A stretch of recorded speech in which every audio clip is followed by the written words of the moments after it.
True or false? When a corporate laptop is reformatted, the data on it is completely and permanently gone forever.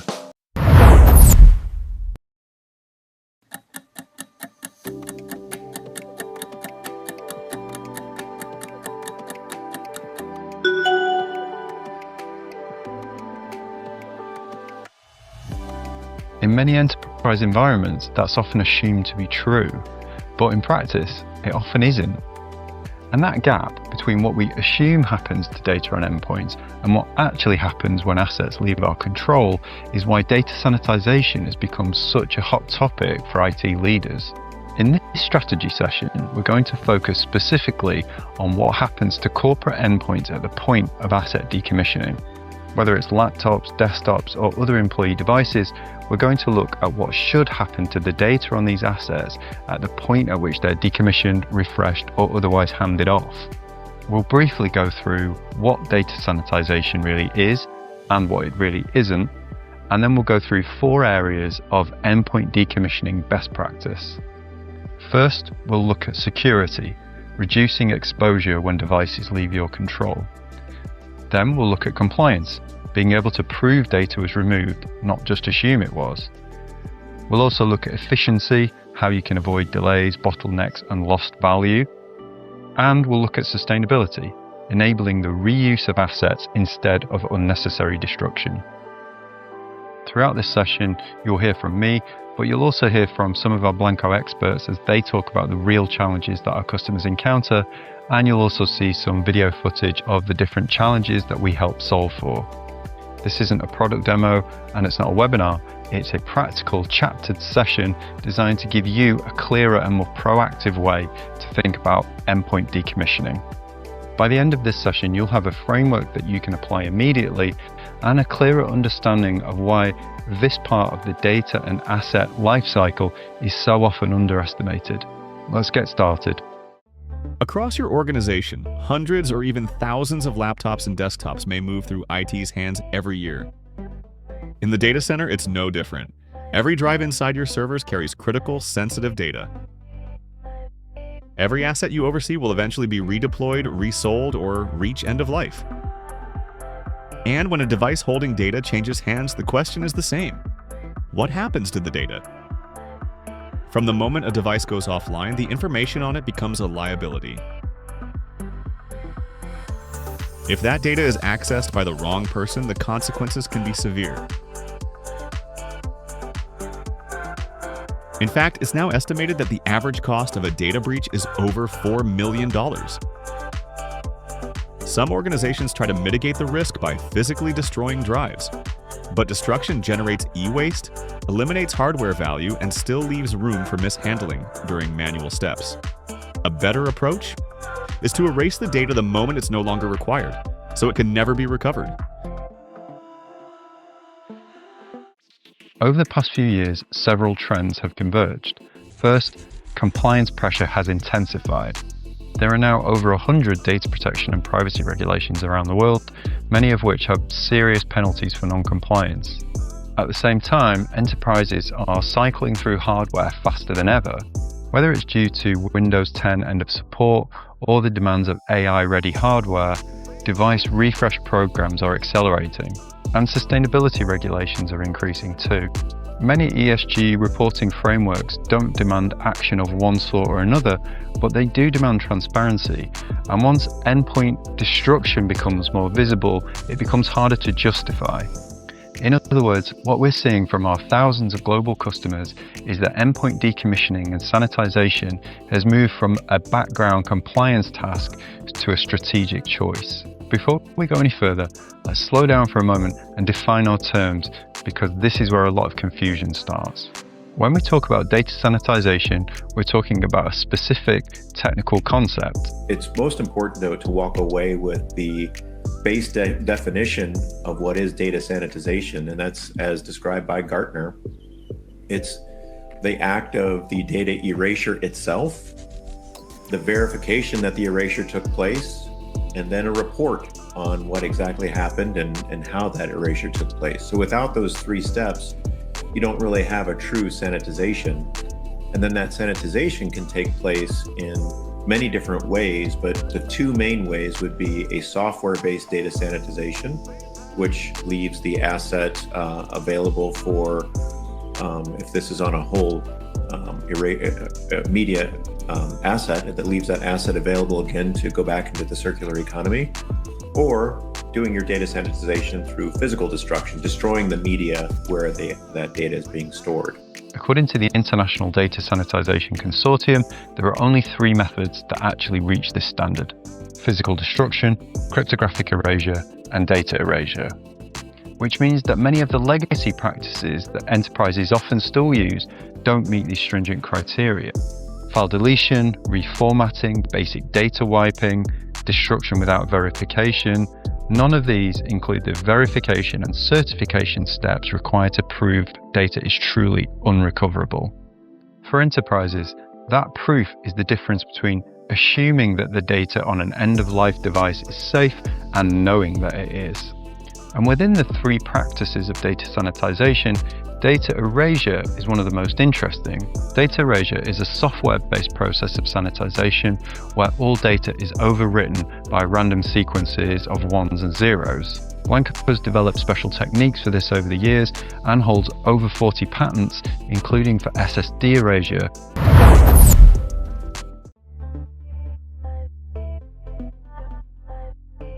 Lots of organizations rely on encryption or crypto erase to protect data on assets they plan to retire. But there are limitations to that approach. First, encryption only works if the device was encrypted to begin with, something rarely guaranteed in large mixed environments. And the different encryption, key management, and crypto erase workflows all make the process of end-of-life data protection manual, inconsistent, and time-consuming. Even if encryption was enabled, the data is still physically on the drive. And until the key has been erased, the data may still be accessible. And that can be a major problem during asset offboarding. If an asset entering the retirement workflow is lost, mishandled, or cloned without being erased, it may create a significant risk of a data breach. To reach global compliance standards, cryptographic erasure may also require additional verification and documentation. But many tools only provide a basic success message, not auditable proof. That's why, even if your data is encrypted, it's essential to permanently and verifiably erase it before the asset leaves your control. If the data is no longer there, it can't be stolen. Most endpoint risk doesn't come from dramatic hacks, it comes at the moments where control starts to fade. Think about the exit points for every asset in your business: employee offboarding, hardware refreshes, lease returns, storage before ITAD pickup, transport and third-party handling. Endpoint disposition isn't one event, it's an entire chain. According to our research, globally, 17% of enterprises say they've experienced a compromise as a result of data being left on redeployed drives and devices. Security within that whole chain of custody process, from the moment you're pulling something out of use, how many hands have to touch it before it goes to storage. It might sit there for a while until you get enough drives to actually move for future processing. You might actually have to have it transported if you're not actually performing destruction on site. There's lots of different points of vulnerability along that line. And we've seen this happen, right? We've seen the risks of that happen. I've got 3 stories right here. One was Dutch medical data was found on drives at an auction. A guy who just went to go visit auctions picked up these drives for €5 a piece and ended up finding medical information, personally identifiable information on these drives when he went to go look and see, what the drives were all about. So that was from a Dutch IT company, is the best that they can guess. They really don't know what the processes were, but they were obviously bound for disposition at some point in there. And then here in the US, we've seen it happen where there was actually malintent when somebody was picking up drives from the pallet and just lifting them and then trying to resell them elsewhere. The key lesson here is simple. The longer data stays on a device at the point of decommissioning, the more chance there is for something to go wrong. I mentioned at the start, we're going to walk through 4 pillars that we think are particularly important for end-of-life data sanitization, and those are security, compliance, efficiency, and sustainability. So let's start with security, as it's perhaps the most important to enterprises today. While an employee laptop is in active use, it's protected by layers of security like encryption and identity access management tools. But when it leaves active use, most of those controls no longer apply. And that's why we often talk about data sanitization as the last line of defense. If the data is gone, it can't be stolen. Certified data erasure allows organizations to remove data before any assets are stored, transported, or handed to third parties. And this reduces exposure even if the device is lost or stolen in transport. So what are the key security points you should be thinking about? Number 1, sanitize endpoints with data erasure software at the point of decommissioning, not weeks later. Number 2, don't rely on physical security alone. Data erasure offers another layer of security. Number 3, require verified, certified sanitization so that you have long-lasting proof that the data has been removed. On to our second pillar, compliance. Now we know that compliance pressure is very real for businesses and it can be extremely expensive if it's not done correctly. Some businesses have been fined tens or even hundreds of millions of dollars. When it comes to compliance around your endpoints, you need to be able to answer this question: what happened to the sensitive data on that asset? And if an auditor comes knocking, can you prove what happened to that data? From a security aspect, as an IT leader, as a company, we are an ISO certified organization, as well as a SOC 2 Type 2 for our own products, right? And with those, either directly or indirectly, implicits coverage of confidentiality and privacy. I know the ISO directly calls for secure erasure of data under Control 810. So I simply cannot show an auditor on site to here's a bucket of destroyed drives and show that. We have electronic copies of tamper-proof erasure certificates that drives have been adequately erased. And then what happens to that's another story. But in terms of certifications and compliance, we've got to show that proof. And the only way we can do that in a highly distributed locations for Blanco, we're in 15 different countries, is that we can do that remotely while the person has a device at hand, perform that erasure, and then at that point we're safe to ship that wherever it needs to go, whether it be into a testing division or environment or to an organization through donations. Formatting, factory resets, and many forms of physical destruction don't generate centralized, accessible, and tamper-proof forms of reporting that you can show to auditors to prove what happened to the data on your end-of-life assets. And in an audit, intent doesn't matter, documentation does. So what are our 3 compliance takeaways that you can use for your data sanitization framework? Number 1, define what qualifies as sanitization in your policy. Number 2, align with recognized standards, e.g. NIST 888 or IEEE 2883. Number 3, require a certificate or report for every endpoint, and that's true if you're doing the sanitization in-house or if you're working with an MSP or an ITAD vendor. You really want to be able to see and collate that proof. Now we're going to move on to our third pillar, efficiency.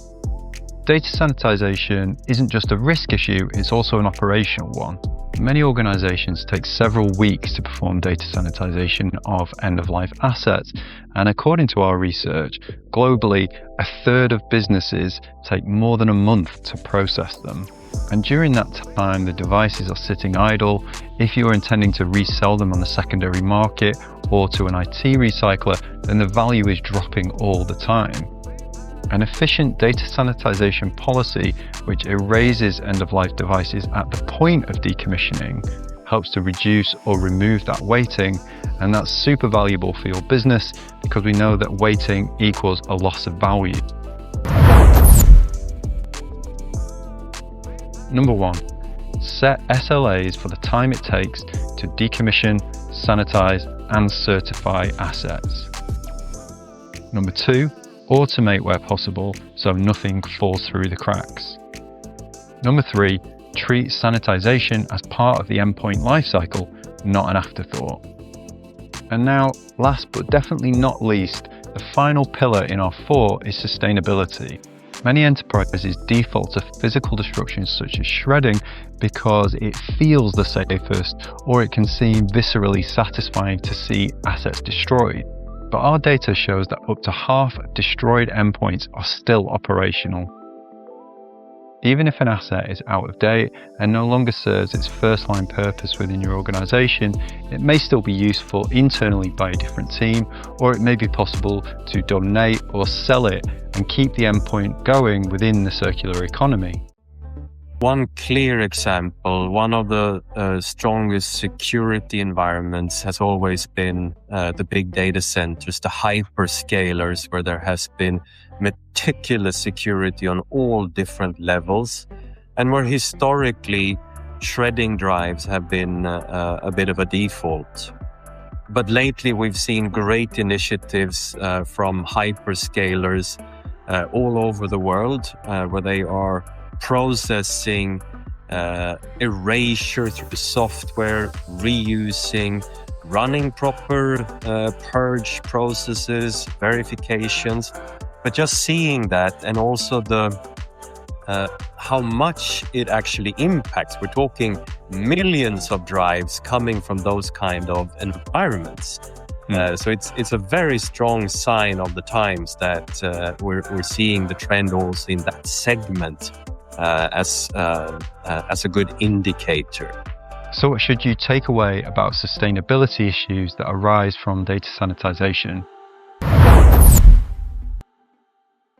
Number 1, use certified data erasure to enable redeployment or resale instead of blanket physical destruction. Number 2, reserve destruction for cases where policy truly requires it.